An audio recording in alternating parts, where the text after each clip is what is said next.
Nigel, would you date a Remainer? Yes, I would. It wouldn't bother me.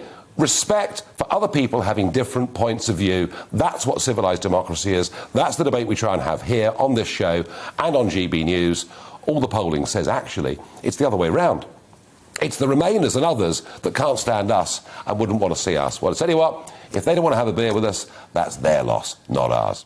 Chris on email asks, how would you motivate young people to get them back into the office? Well, I think actually Rishi's done a rather good job of that. Because I actually think the logical argument that it is by going back to the office, by working with people, by building relationships, that these will help you through the rest of your career, your business life and your social life. He's made a good start. I wouldn't suggest there are no financial incentives for going back to the office. In fact, the opposite. Because you've got to commute to work and buy a coffee and buy a sandwich. It is much cheaper to sit at home and drink beer in the garden and pretend your productivity levels are raised. It's all nonsense. Bill on email asks, isn't it a time to fix a date for a second referendum on Scottish independence and that Parliament legislate on the terms of the referendum so that this time... Oh, look... It'll never bring it to a conclusion for a generation. We were told that Brexit was a once-in-a-generation vote, but once they got the result, they didn't want to honour it, did they?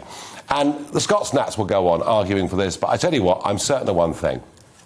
When they look down the barrel of a referendum, the Scottish people are not going to vote to leave the United Kingdom with the prospect of joining a European Union. If it would have them, that would make them join the euro. It just isn't going to happen. Charlie on email asks, what is the most important lesson you've learned from your time in politics? I better ask Davis that one, really, hadn't I?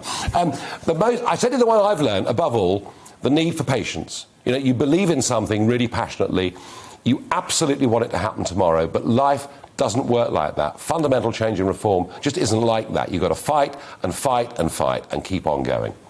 If Boris asked you to become his new political advisor, would you do it? There's no chance of it. It simply isn't going to happen. Welcome to the GB News YouTube channel. You can watch us live 24 hours a day, catch up on your favourite shows and join in the conversation in the comments below. Don't forget to subscribe and you'll never miss any of our exclusive content.